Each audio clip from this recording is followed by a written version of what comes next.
Hi guys, welcome back to Gardening with Creations by DX & Co. Today I just wanted to try something a little bit different here. I wanted to show you a different style of gardening, underwater or aquarium gardening. And so let's get started.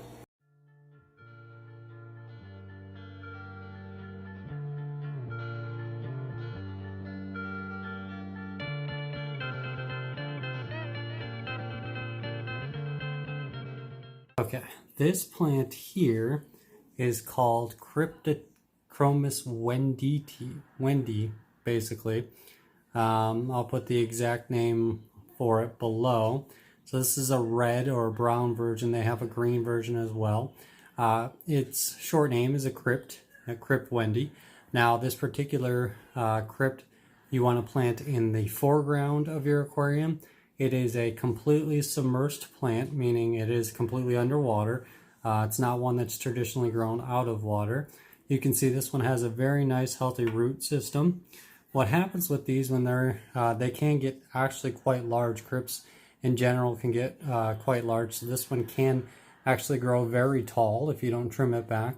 And what happens is these roots actually send off runners underneath the soil that you have, and they actually will pop up a baby plant a few yards off, if you will, not yards, but a few inches off, and they'll grow a new plant. If you were to pull these up, usually you'll see them still strung together, and you can actually splice that, take that piece of crypt and actually plant it in a new aquarium, move it around if you needed to, so on and so forth. It's a medium to low light plant. It likes iron to keep that red color. So this is a very great plant, beginner plant for aquarists, and I just wanted to kind of show you a quick care guide on it and keep it nice and healthy. And I'm going to go ahead and put this one in with my betta and put it in my betta tank on a medium light and try to grow it out, get some runners off to spread around some of my other tanks.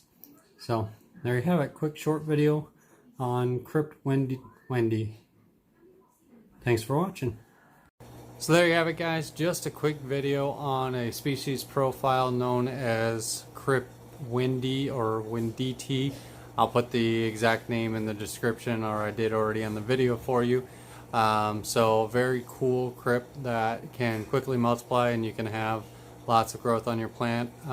It's totally one that should be grown submersed. I don't think you can grow that one very well immersed. Feel free to correct me in the comments below if that's not the case. But as always guys, I appreciate you guys watching. If you like this style video, I'll do some more profiles on aquarium plants as well. Leave me a like and comment down below. As always guys, thank you very much for watching, and stay safe and enjoy your gardens.